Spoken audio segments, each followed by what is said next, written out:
Euh, alors, on va voir si la technique fonctionne. Est-ce que vous m'entendez? Est-ce que vous me voyez? Moi, je vous avoue que je ne vois pas le chat pour l'instant et je ne vois pas le démarrage du live sur la page Passion Pédagogie. Donc, je ne sais donc pas si vous m'entendez. Et si vous avez des questions, bah, pour l'instant, je ne pourrai pas les voir. Je vais d'abord me présenter. Alors, je suis Danielle Haddad. Je suis professeure des écoles et je suis formatrice à l'ESPE. Donc, l'INSPE, c'est l'université qui accueille les étudiants pour devenir professeur des écoles. Donc, mon travail, c'est d'être dans la formation initiale et la formation continue. Et donc, je suis là aujourd'hui avec vous pour vous parler de la continuité pédagogique, plus du côté des parents, parce que peut-être que vous avez des questions pour vous sentir bien dans l'école. Alors là, en fait, je ne vous regarde pas parce que je suis en train de gérer un problème technique. Donc, vous vivez en live le problème technique. Voilà, j'ai un autre lien sur lequel je clique. Et ça y est, je vois le live. Donc, je vais pouvoir voir vos commentaires. Super, ça y est, ça fonctionne. Alors voilà, je vous vois. Je vois Isabelle, Sylvia, Stéphanie, donc c'est bon.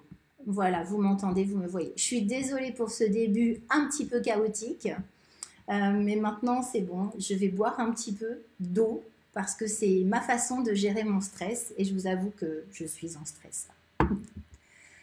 Donc, quand vous avez une question, vous pouvez l'inscrire dans le chat.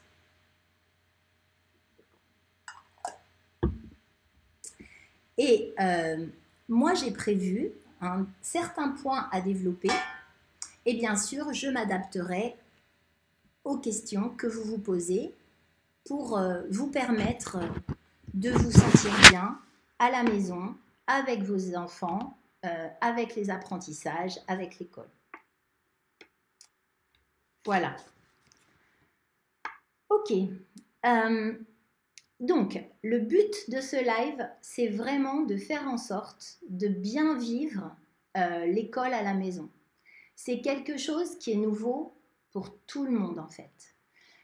Autant pour les enseignants que pour les parents, que pour les enfants. Donc forcément, c'est une situation qui surprend, qui fait peur, une situation qui génère du stress et surtout qui ne nous permet pas vraiment de trouver facilement la posture à adopter. Donc par rapport à la posture, je vais d'abord parler de la posture des adultes. Donc il y a, comme adulte, il y a d'abord l'enseignant. Donc en fait, chaque adulte, qu'il soit parent ou enseignant, a besoin de se montrer à la hauteur de cette nouvelle situation. Donc pour ça, l'enseignant a besoin de montrer qu'il suit ses élèves, qu'il donne du travail, en fait, qu'il assure vraiment cette continuité pédagogique. Et les parents, en général, eh bien, ils veulent montrer qu'ils s'occupent de leur enfant et qu'eux aussi sont à la hauteur de cette situation complexe. Et au final, ça génère beaucoup d'écrits. Donc très souvent, les enfants vont avoir des exercices écrits à faire, à rendre. Les parents veulent absolument que leurs enfants réussissent l'exercice écrit qui est demandé.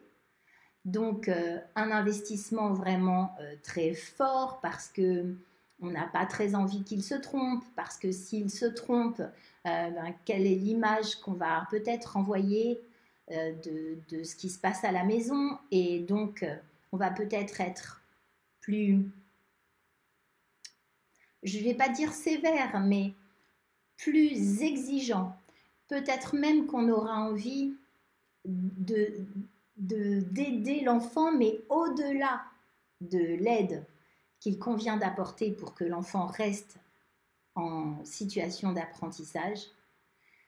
Et ça risque de générer des tensions, de la pression, et en fait, ça ne gère pas du tout le stress. Au contraire, ça en rajoute.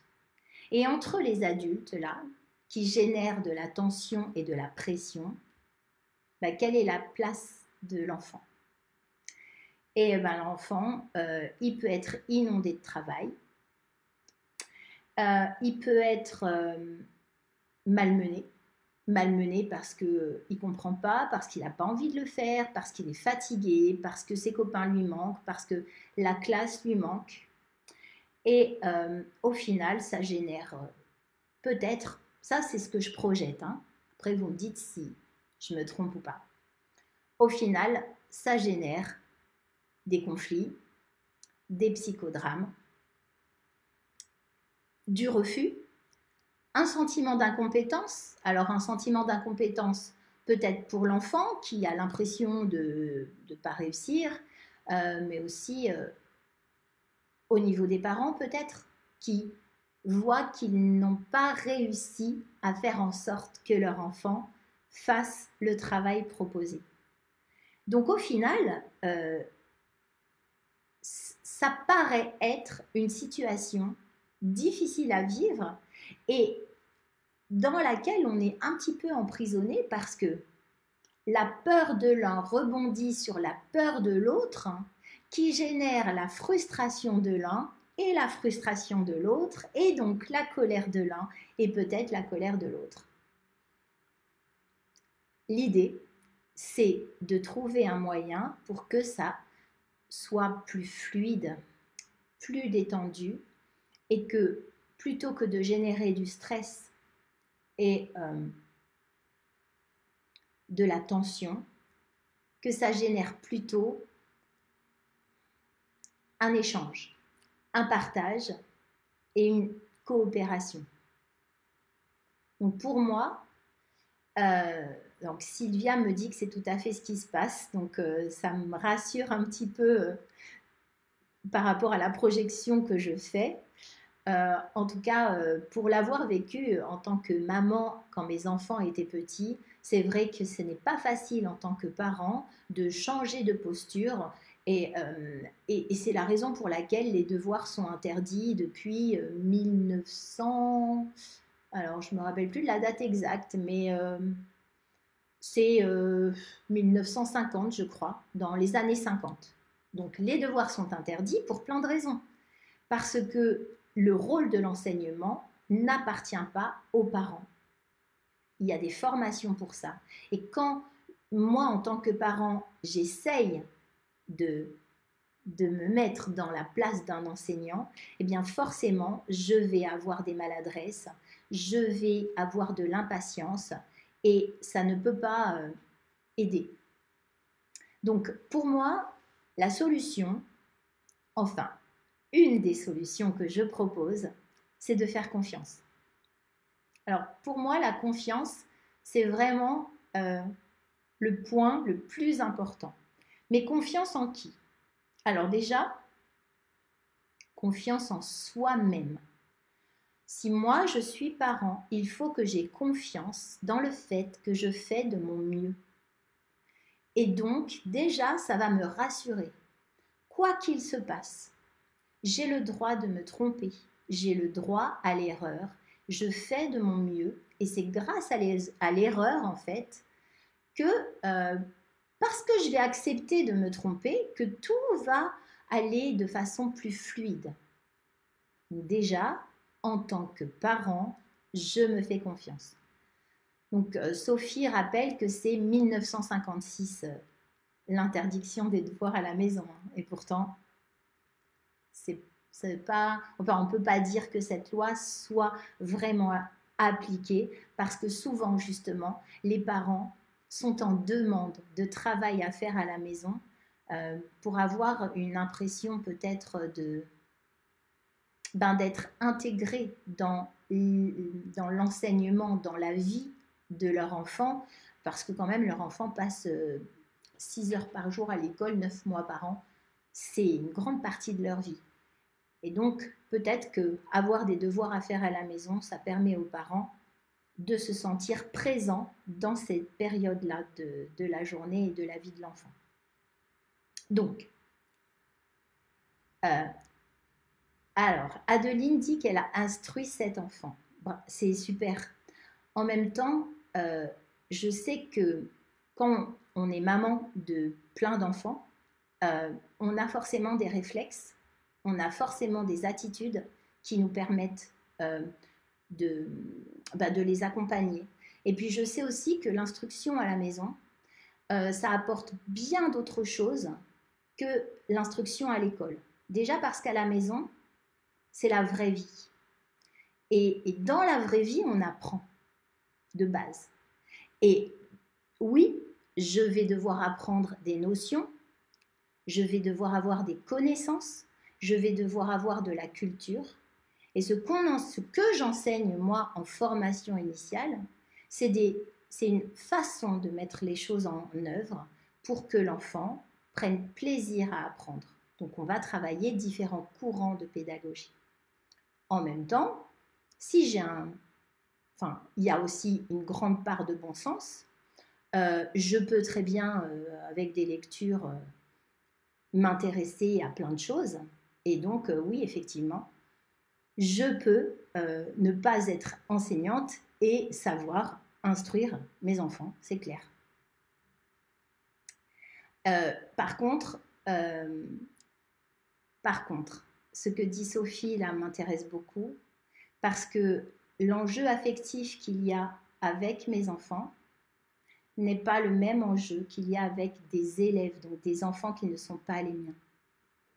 Ce qui veut dire qu'effectivement, il est possible aujourd'hui, dans la configuration actuelle, que tous les parents qui n'ont pas choisi d'être instructeurs de leur enfant soient en panique. Et c'est surtout à eux que je m'adresse. Donc, en tout cas, pour tous les parents qui ont choisi d'instruire leur enfant, si vous avez des questions pour aller plus loin, eh bien, je peux peut-être vous répondre. Et sinon, il n'y a pas de souci. Je m'adresse vraiment aux parents qui sont en difficulté aujourd'hui. Voilà. Donc, je parlais de confiance. Donc, confiance en soi. Je fais de mon mieux. Je suis un parent et je fais de mon mieux et j'ai le droit à l'erreur. Confiance dans le devenir de l'enfant, parce que ce n'est pas parce qu'il, pour ceux qui ont l'habitude d'aller à l'école, hein, je parle bien d'eux, ce n'est pas parce que là, il y a une coupure qui n'est pas une vraie coupure, puisqu'il y a une continuité pédagogique, une coupure de quelques mois, que tout l'avenir de l'enfant va être en jeu. Et puis, avoir confiance dans l'enseignant, si votre enfant est scolarisé, parce que, quoi qu'il se passe, le rôle de l'enseignant, c'est de suivre chaque élève pour le faire progresser. Donc, c'est de proposer un accompagnement personnalisé pour que chaque élève se voit progresser et se sente en réussite. Donc, de toute façon, tout sera repris eh bien, là où ça en est. Donc, avec cette part de confiance, on peut relativiser les choses, on peut relativiser ce qui se passe aujourd'hui. Donc ça, c'est le premier point. Le deuxième point, c'est que pour que je puisse gérer l'école à la maison quand je n'en ai pas l'habitude, donc je reviens à ce que disait, alors je retrouve son nom, je reviens à ce que disait Adeline, mais je crois qu'elle est partie. Si vous avez l'habitude de travailler à la maison, il n'y a pas de problème. Peut-être que vous pouvez nous donner des idées dans le chat et nous dire comment vous vous organisez pour qu'il y ait une relation de confiance, pour qu'il y ait du plaisir à apprendre et du plaisir à enseigner.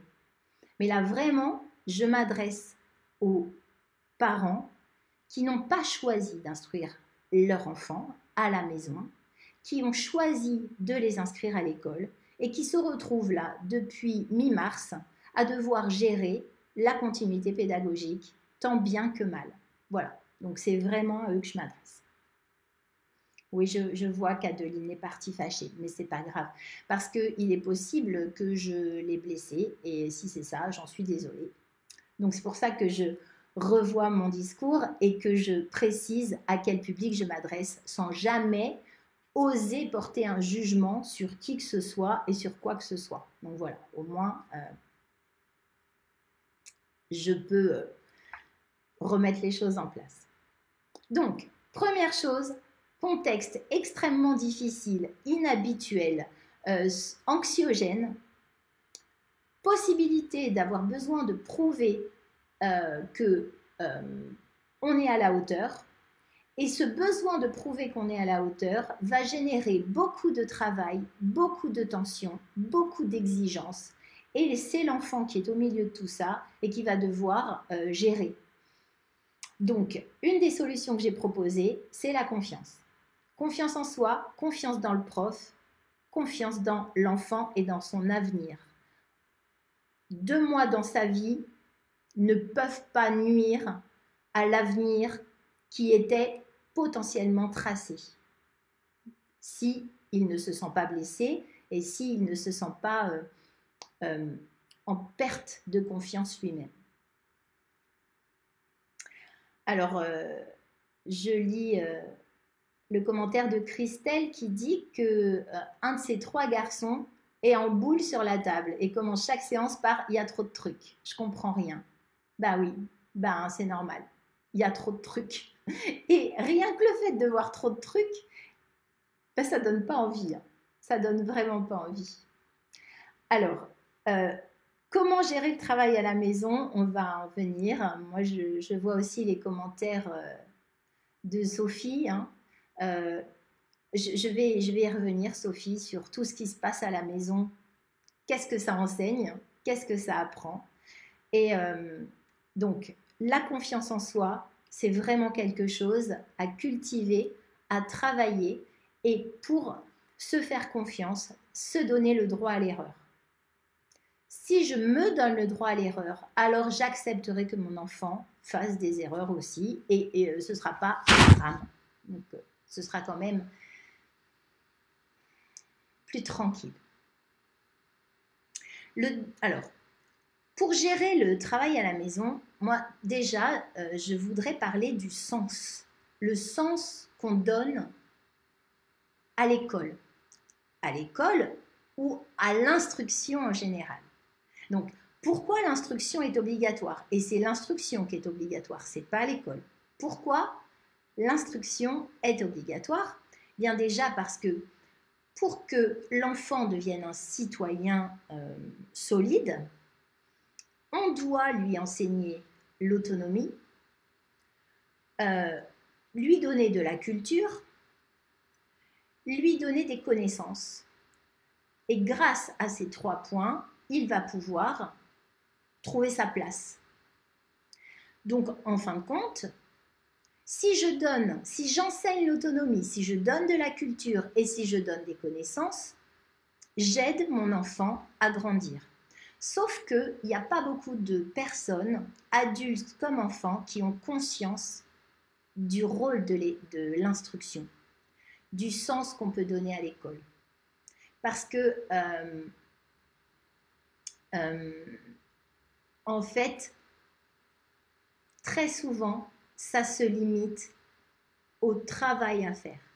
Donc voilà, on a une leçon, on doit l'apprendre, on doit faire des exercices, on a un contrôle et le sens qui est donné, eh bien c'est simplement l'appât du gain, en fait. Je vais avoir une bonne appréciation, je vais passer dans la classe supérieure. Et c'est vrai que moi, en tant que professeur des écoles, même si j'enseigne à l'université, c'est vrai que pour moi, ma vision, c'est euh, l'école primaire. Mais en même temps, si je me penche dans le secondaire, c'est pareil, hein. Euh, c'est toujours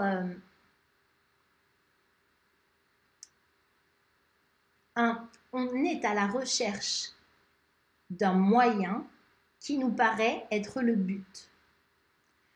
Et l'idée, c'est de donner du sens pour voir tous les moyens qu'on a à notre disposition pour atteindre un but. Donc oui, je peux avoir envie d'avoir une bonne appréciation, un diplôme, oui, mais ma vie ne s'arrête pas là en fait. Ça, c'est qu'un moyen pour continuer à progresser. Donc, quand je prends conscience que l'instruction, ça sert à donner de l'autonomie, de la culture et des connaissances, je peux percevoir le travail donné ou le travail que je donne à faire comme quelque chose au service de ces trois éléments. Donc, pourquoi je le ferai? Qu'est-ce que ça enseigne? À quoi ça me sert? Qu'est-ce que ça m'apporte? Est-ce que ça me met en projet? Quel projet ça me donne? Et ce projet, eh bien, si en plus c'était le mien, je serais motivée. Du coup, ça donnerait du sens vraiment, parce que le petit garçon qui se roule en boule en disant non, il y en a trop, il n'a pas de but en fait. Il ne sait pas ce qu'on lui propose. Il n'a pas choisi.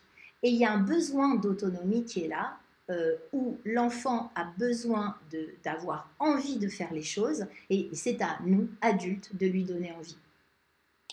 Donc, Aude nous dit que son enfant, qui a 5 ans, qui est l'aîné, est attiré par différentes matières de la vraie vie. Et oui, bien sûr, profiter de sa curiosité, mais profiter de la curiosité de tous les enfants, c'est juste merveilleux parce que on part d'une question, de sa question, mais nous, on n'a pas forcément la réponse. Et même si on l'a, on va peut-être pas forcément la donner.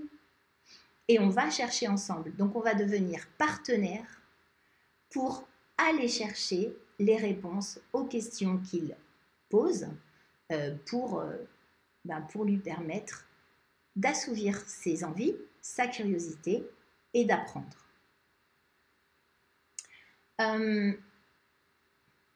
Alors, en fait, c'est pas hors sujet, Aude, hein, parce que non, c'est pas hors sujet du tout. C'est même super intéressant parce que justement, moi, ce que je dis à mes étudiants, c'est justement de mettre les enfants en projet. Donc, à la maison, si c'est votre enfant qui vous apporte des projets, c'est merveilleux. Et quand vous recevez du travail des enseignants à faire à la maison avec vos enfants, vous pouvez très bien adapter ce travail au tempérament de votre enfant, puisque chacun est différent. Donc il y a des enfants qui sont très scolaires et qui aiment ça.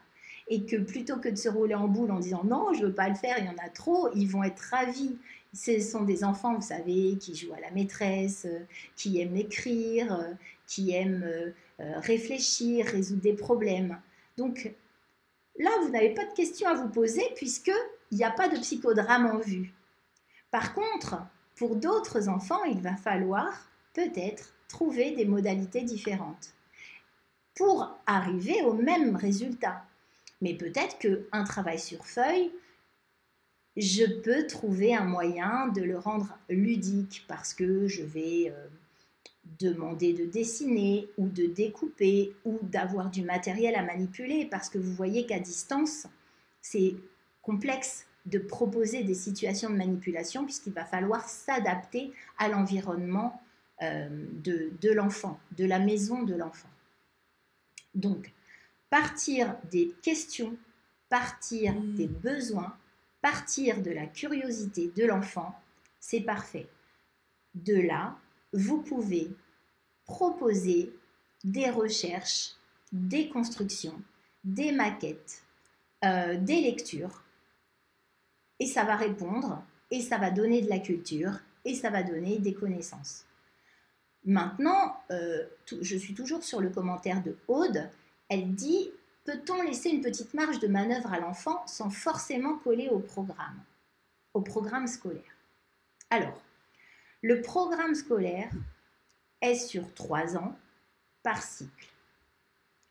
Ce programme donne un cadre qui permet de s'adapter au développement de l'enfant en fonction de son âge. Bien sûr, ça parle d'une moyenne. Et comme c'est sur 3 ans, dans cette moyenne, on va permettre à certains enfants d'aller plus vite et plus loin, et à d'autres enfants d'aller moins vite et moins loin. Mais si je dis moins et plus, ça veut dire que je compare les enfants entre eux, et ce n'était pas l'objectif, donc je vais reformuler. Le programme est un cadre dans lequel je peux naviguer pour permettre à chaque enfant d'avancer à son rythme. Donc, qu'est-ce qu'on me dit dans les programmes? On me dit juste quoi enseigner pour savoir lire, savoir écrire, savoir compter, savoir résoudre des problèmes. Donc là, je suis en français et en maths. Et donc, les niveaux de difficulté vont être adaptés à l'âge des enfants en fonction de ce qu'on projette sur eux. Mais quand vous faites l'école à la maison parce que vous avez choisi l'instruction à la maison, vous allez forcément être au plus près des besoins et des capacités de votre enfant. Donc, si ça ne colle pas au programme, il faut savoir dans quel domaine. Et surtout, si ce qu'on demande dans les programmes, surtout au niveau de la lecture, de l'écriture, de l'oral et de la résolution de problèmes avec toutes les données mathématiques, sont mis en œuvre, en fait. Après, c'est vrai, il y a l'histoire, il y a toutes les matières en géographie, en sciences, et ça, même s'il y a un programme, de toute façon, si votre enfant a un besoin, même si ce n'est pas dans le programme, c'est quand même bien qu'il apprenne des choses. Voilà. Christelle a un enfant en CM2 qui est intéressé par les dragons, les requins, les insectes. Alors déjà, ça, les dragons, par exemple, vous pouvez l'utiliser pour répondre aux demandes du programme avec la littérature et lui lire des histoires, en fait, trouver de la littérature jeunesse avec le dragon comme personnage archétype qui est dans ces histoires. Pour les requins et les insectes, vous pouvez travailler en sciences. Donc en fait, comme il est très habile de ses mains,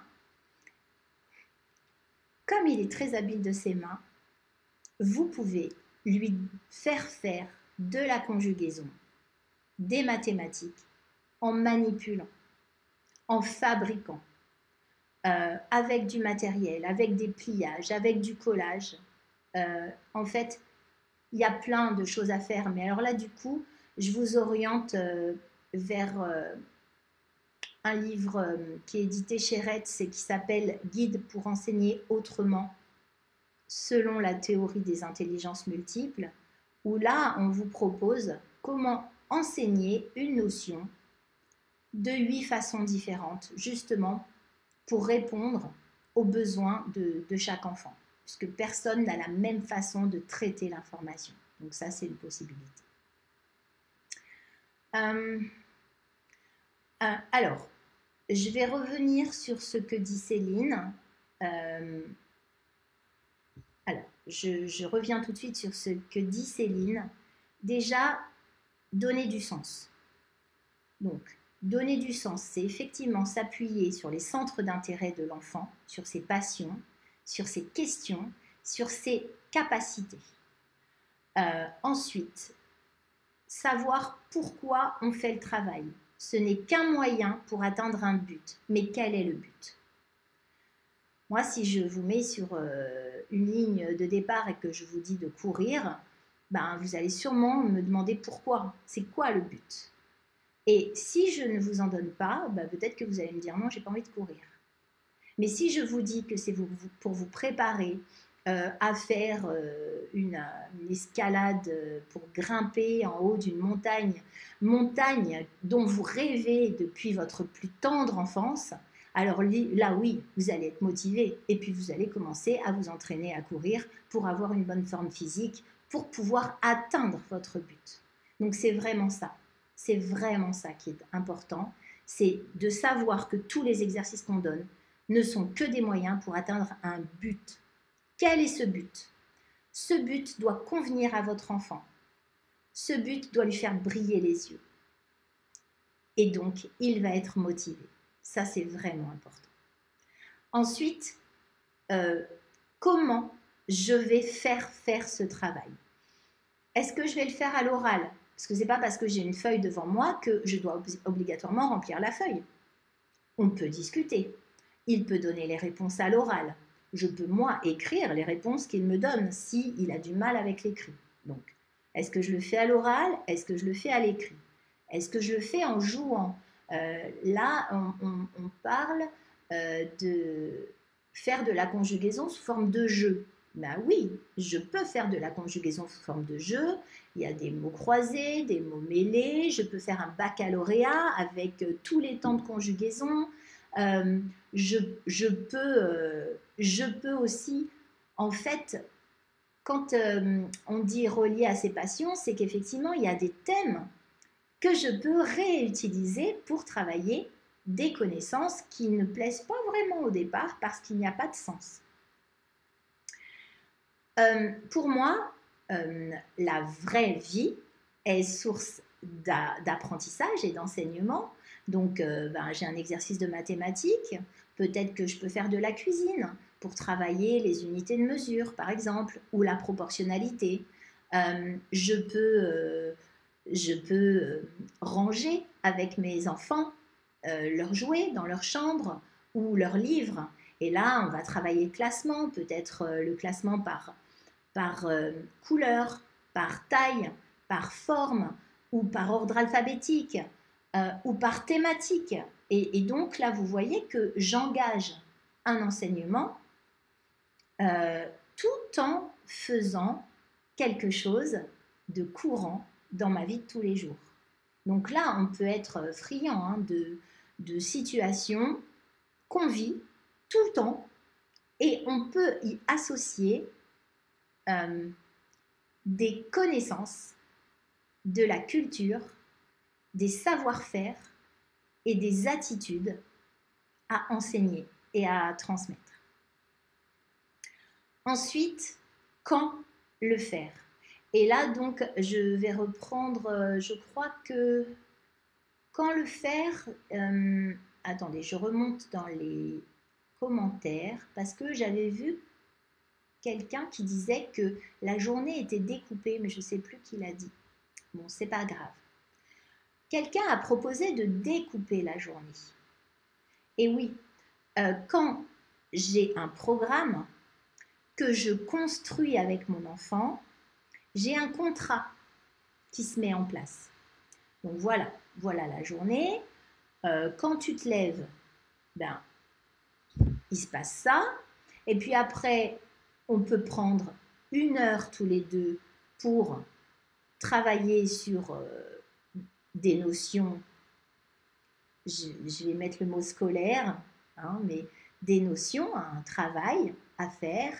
Et puis après, ton temps de jeu, et puis après, un temps de repas, et puis après, un temps de travail, et puis après, un temps de jeu. Ce qui fait qu'en alternant les phases, et surtout en les projetant avec l'enfant, tout le monde sait ce qui se passe. C'est un contrat qui s'établit. Il n'y a pas d'inconnu Et ce n'est pas forcément le parent qui dit hey, « c'est maintenant ». Maintenant, là, tu t'assois au bureau et tu fais ce travail. Vous voyez, là, on répond là aux besoins d'autonomie. Alors, je vais lire le commentaire de Mélie qui dit qu'auparavant, ses enfants étaient dans une école Montessori. Alors, c'est trop long à lire du coup. Il a la chance d'avoir la possibilité d'évoluer à son niveau. Mais l'écart se creuse. Mais l'écart se creuse entre quoi et quoi? De quel écart on parle? Parce que, attention, hein, si on compare les enfants entre eux, je suis petite parce que je me trouve à côté d'une grande. Mais grande par rapport à moi. Parce que si cette grande se trouve à côté d'une plus grande qu'elle, c'est elle qui sera petite. Donc, comparer, c'est pas bon. Je dois me comparer à moi-même. Qu'est-ce que je savais faire et qu'est-ce que je sais faire maintenant? Quel est le chemin que j'ai parcouru? C'est vraiment le plus important. Tant qu'un enfant progresse, il est en réussite puisqu'il avance. Si je compare mon enfant avec l'enfant de la voisine, eh bien, je vais forcément voir des différences et peut-être que ce sera à mon avantage, mais peut-être que non. Donc, c'est un petit peu, pour moi, c'est un petit peu compliqué, ça. D'ailleurs, ce n'est pas ce qui est préconisé dans les programmes, pour le coup. Hein. Dans les programmes, ce qui est préconisé, c'est l'évaluation positive. Et l'évaluation positive permet à l'enfant de s'auto-évaluer et de savoir où il en est, vers quoi il va et quelle est l'étape suivante qu'il doit réaliser pour continuer à progresser vers le but qu'on s'est fixé. Alors pour ça, je peux vous donner une autre référence, toujours chez Retz, des livres sur l'évaluation positive et notamment des albums, des fichiers d'élèves pour la maternelle et pour le cycle 2, donc CP, CE1, CE2, justement pour que l'élève se voit progresser à son rythme, étape par étape, petite étape par petite étape. Si je suis capable, eh bien, je vais passer plusieurs étapes d'un coup. Mais sinon, ce n'est pas très grave. Donc, quand l'écart se creuse, quand vous dites que l'écart se creuse, il faut savoir de quel écart vous parlez. Voilà, ça c'est vraiment important. Donc, quand faire le travail? Quand tout le monde se sent bien. Donc, quand l'enfant est prêt, quand le parent est prêt. Et donc, si moi, je suis en tant que parent un peu en colère parce que j'ai eu un message qui ne m'a pas plu, parce que j'ai beaucoup de travail en ce moment et je suis en stress, eh bien, j'ai d'abord intérêt à me ressourcer avant de travailler avec mon enfant parce que sinon, je sais, ça va mal se passer parce que déjà, je suis énervée. Donc, il suffira de pas grand-chose pour redéclencher ma colère. Si jamais vous conservez les horaires de l'école, comme dit Sylvia, il est possible que ce soit trop pour l'enfant et même pour vous. Donc, vous pouvez vraiment découper la journée pour répartir le travail et que ce travail change de forme pour alterner les temps de concentration, les temps de jeu, mais de jeu d'apprentissage aussi. Hein. Jouer, c'est apprendre. Donc ça, c'est important. Et donc, Mel dit que sa fille en CM2 n'aime pas les mathématiques et elle n'est pas à l'aise non plus. Alors ça, je vous comprends, les mathématiques, j'y comprends rien. Comment faire pour la motiver? Je pense que peut-être essayer les problèmes à résoudre. Parce que si ce sont en mathématiques, par exemple, de quoi parlez-vous en mathématiques? Parce qu'il y a la logique, il y a la géométrie, il y a la numération, donc effectuer, poser des opérations, etc. En fonction de ça, peut-être proposer des devinettes, proposer des situations problèmes. Là, j'ai vu Sophie qui disait « Je pars parce que je vais faire un escape game en visioconférence avec mes élèves. » Et oui, trouver des jeux où je vais devoir résoudre des énigmes et tout change en fait. Le contexte change. Donc peut-être que ce que je ne comprends pas et ce que je n'aime pas, mais comme je vais changer de lunettes, changer de perception des choses, il est possible que je trouve une autre saveur. En tout cas, pour les parents, la place à avoir, et je parle bien des enfants qui sont scolarisés et qui ne vont pas à l'école depuis mi-mars,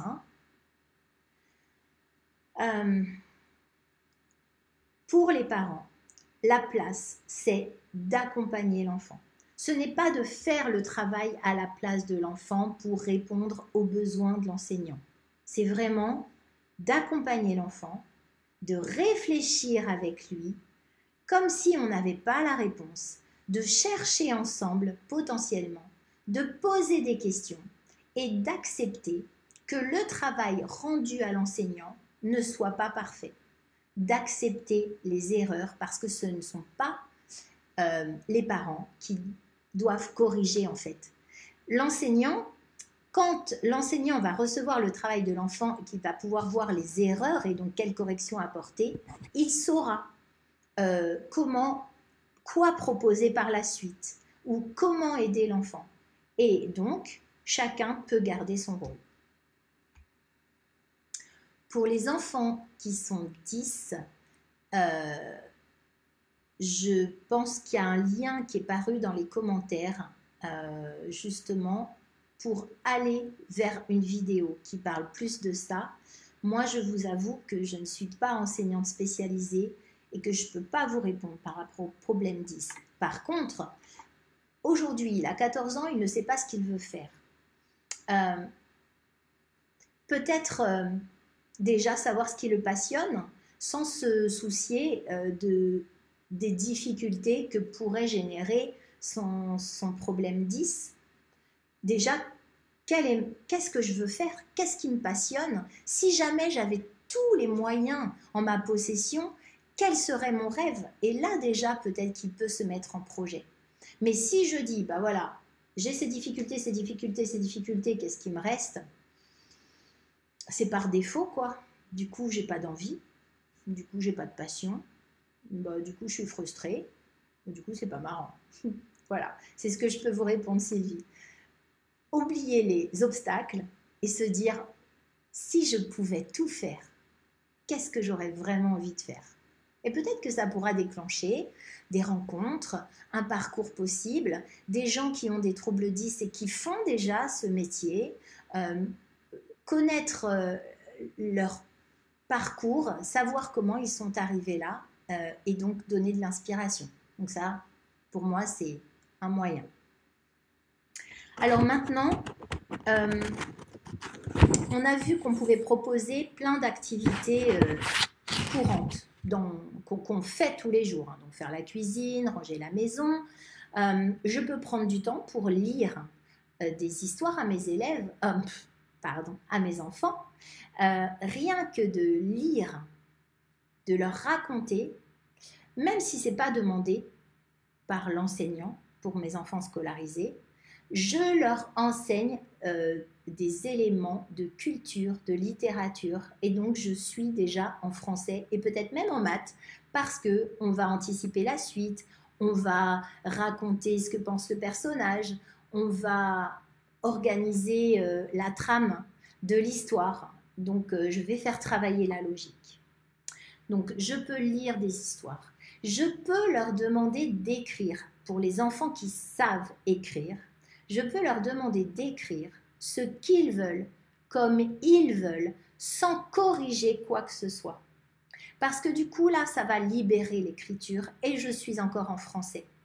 Et quand j'écris, je suis obligée de faire appel à la grammaire, à la conjugaison, au vocabulaire. Et donc, Si l'enfant a envie d'écrire quelque chose et qu'il trouve qu'il lui manque un élément, ben, il va vous le demander. Et là, il a envie d'apprendre quelque chose pour atteindre le but qu'il s'est fixé. Donc surtout, faire écrire sans corriger pour éviter la peur de l'erreur et parce que personne n'écrit sans erreur. Personne.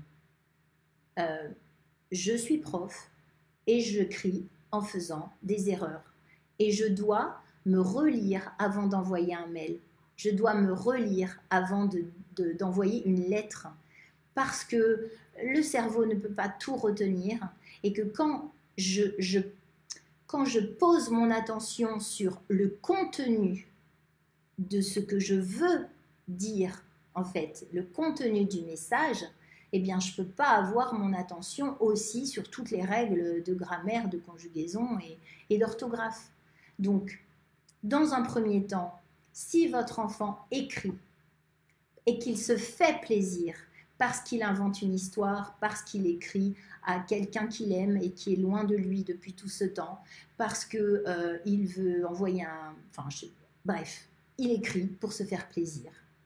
Parce qu'il a vu plein de documentaires sur les requins et c'est sa passion et donc il a envie de faire partager cette passion à ceux avec qui il communique et qu'il a décidé d'écrire une histoire sur les requins ou même un documentaire sur les requins, laissez-le sans corriger. Dès qu'on va corriger, on va mettre une barrière en fait et peut-être qu'on va décourager. Dans un premier temps, écriture libre, et après on verra. Et peut-être qu'au fur et à mesure que l'enfant va écrire, on se rendra compte qu'il y a de moins en moins d'erreurs ou qu'en tout cas, il réinvestit des notions de grammaire, de vocabulaire, de conjugaison et d'orthographe qu'il n'avait pas acquis auparavant. Ensuite, vous pouvez jouer. Donc, le Scrabble, par exemple, jeu de lettres, et même si l'enseignant parce que mon enfant est scolarisé, j'ai l'impression que je dois répéter ça régulièrement, mais si je reçois du travail à faire à la maison, que c'est un travail en français, en orthographe, en écriture, je peux passer par le jeu. Donc voilà, dans le Scrabble, j'ai des pions lettres. Avec ces lettres, qu'est-ce que je fais? Je peux reconstituer des mots. Je peux, en jouant au Scrabble, avoir une technique pour lire, pour anticiper l'orthographe, pour comprendre la terminaison de certains verbes. Et je vais jouer. Je peux jouer aux mots croisés, parce que les mots croisés, ce sont des devinettes. Et par ces devinettes, je suis obligée de lire, de comprendre ce que je lis, et ça fait appel à un savoir qui me permet de trouver le mot. Je peux jouer à des logigrammes, je ne sais pas si vous connaissez, ce sont des devinettes aussi, et par déduction, je peux remplir un tableau pour associer des éléments entre eux. Je peux jouer au loto, pour la numération, au domino, à la bataille, à tous les jeux de cartes en fait. Je peux jouer au baccalauréat, donc tout à l'heure je vous en ai parlé. Le baccalauréat, quand j'étais enfant, c'était nom de fille, nom de garçon, puis on sortait une lettre. Bien, ce jeu-là, en fonction des noms des colonnes que je mets, me permet de réviser plein de choses. Et donc, je peux inventer des plateaux de jeux de loi pour réviser ce que mon enfant doit apprendre de manière ludique. Voilà, donc en tout cas, il est important de gérer le temps. Donc, donner du sens, ça c'est important. Donner une motivation en sachant que le travail à faire n'est qu'un moyen pour atteindre un but. Donc, quel est ce but? Ce but étant un enjeu pour l'enfant, bien évidemment un enjeu qui ne soit pas éviter une punition ou obtenir une récompense, sinon ça n'a pas de sens à nouveau. Et donc, l'organisation de la journée à mon avis, doit alterner un temps de travail, un temps de jeu, un temps de contrainte, un temps libre. Et ça doit se faire en partenariat avec l'enfant pour que la peur de l'inconnu dans laquelle on baigne depuis mi-mars, on ne sait pas ce qui va se passer, on sait rien en fait, on attend et c'est très dur de vivre avec cet inconnu, ça nous fait très peur. Donc là, pour pallier cette peur de l'inconnu, pouvoir projeter les journées ensemble et bien sûr, on peut déroger à certaines choses parce qu'il y a quelque chose d'imprévu, il y a quelque chose qui prend plus de temps. Donc ça, c'est pas non plus un cadre fixe et ferme, mais c'est un cadre qui nous met en contrat mutuel, dans un respect mutuel, avec une confiance mutuelle. Donc ça, c'est vraiment important pour moi, à mon sens. Et tout ça, en fait, si je le gère, eh bien, il y a plein d'opportunités qui s'élèvent. Déjà, si ce n'est plus un temps difficile de faire travailler son enfant, parce que je n'ai plus peur qu'il se trompe, parce que je sais que je fais de mon mieux, et parce que je sais que le travail de l'enseignant, si mon enfant est scolarisé, eh bien, ça reste son travail et ce n'est pas le mien, je vais avoir une relation beaucoup plus fluide, en fait, la relation que je vais construire avec mon enfant va être bien plus porteuse de sens et plus riche en échange. Ensuite, je vais avoir une autre relation à l'école parce que je vais accepter que mon enfant ne sache pas tout faire. Et c'est normal, parce que c'est pas parce que j'apprends quelque chose que je sais le faire tout de suite. Et ça, quel que soit mon âge. Donc oui, je peux voir l'école comme une source de ressources et mon enfant doit être accueilli comme il est et doit progresser à son rythme. Donc ma relation à l'école peut se transformer.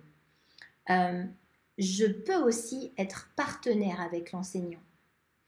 Et ça peut être une super opportunité parce que souvent, on n'a pas le temps. On n'a pas le temps d'échanger. Vous savez, c'est les rendez-vous où on se voit parce qu'on doit rendre les bulletins ou parce qu'il y a un problème avec l'enfant. Et là, aujourd'hui, la relation que je peux avoir avec l'enseignant, c'est une relation régulière qui touche vraiment les progrès de mon enfant. Donc, je peux être partenaire pour l'enfant. Voilà, c'est notre but. Le but commun, c'est de faire en sorte que l'enfant grandisse, progresse, s'épanouisse et donc on a une motivation commune. Et là, on peut en prendre conscience et on peut vraiment construire de solides relations qui ne se construiraient peut-être pas dans un autre contexte. Donc pour ça, je le répète, accepter ses erreurs, accepter les erreurs de l'enfant, avoir confiance en soi, en lui, en eux, et puis dans l'école, c'est aussi prendre conscience du rythme de chacun. Le programme n'est qu'un cadre et mon enfant a 3 ans pour atteindre des attendus de fin de cycle. Donc il a le temps. C'est important de garder en tête qu'il y a une relation d'amour avec mon enfant. Et donc, même dans le travail, c'est important que je garde toujours ça en tête. Je donne de l'amour, je reçois de l'amour. Je donne de l'amour à mon enfant, même quand il n'arrive pas à faire un travail. Et je reçois son amour, même quand dans l'emploi du temps, il y a écrit « tiens, là, il faut qu'on s'y mette ». Et donc, prendre du temps. C'est accepter de prendre du temps. C'est vraiment important. Donc, moi, je regarde vos questions. Pour l'instant, là, je n'en vois plus. Donc, je ne sais pas si c'est parce que je ne les vois pas ou parce que vous n'en mettez plus.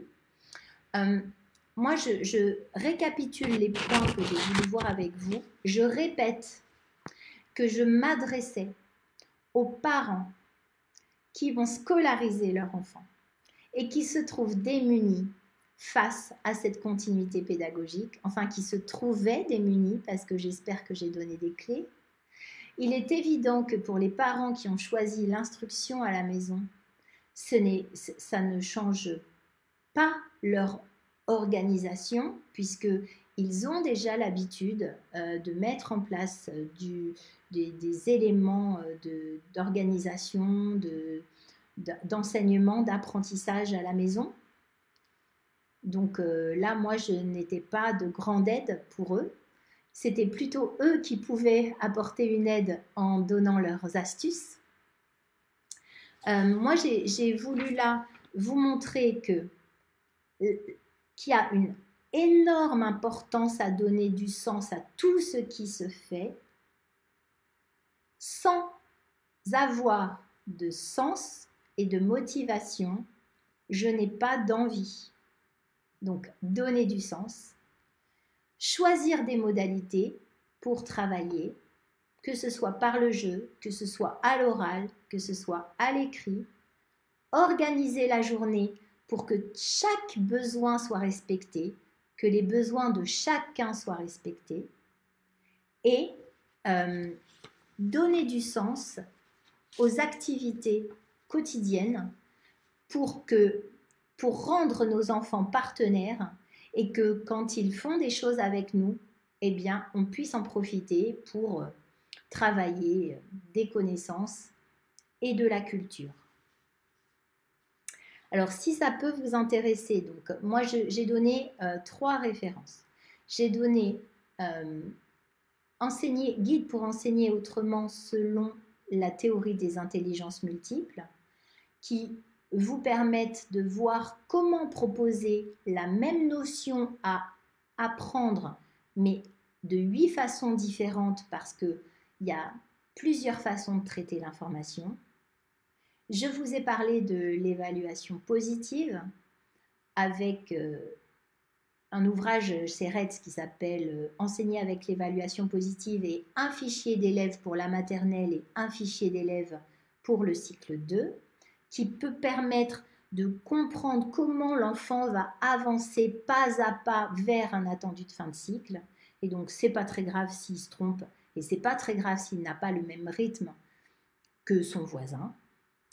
Et là, je peux aussi vous proposer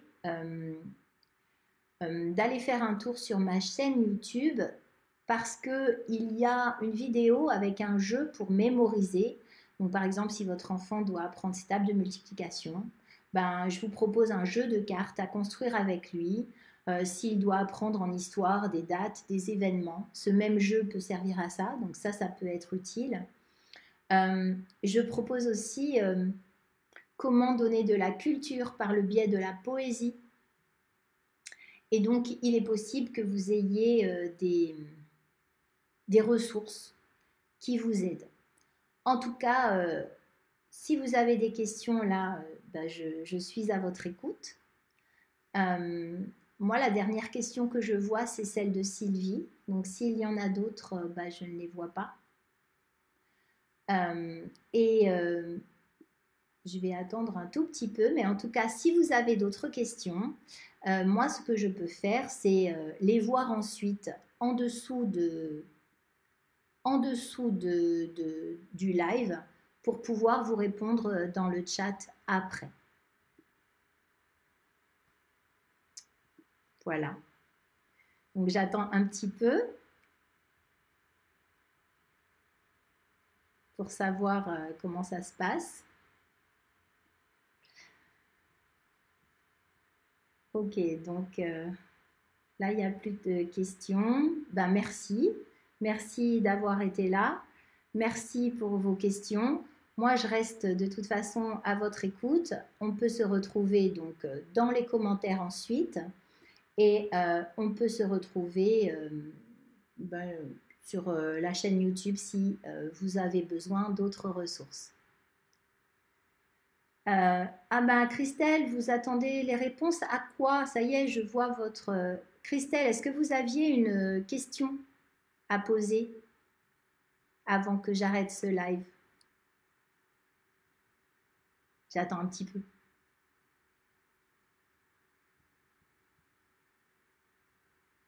Non, donc je ne vois pas de questions de Christelle.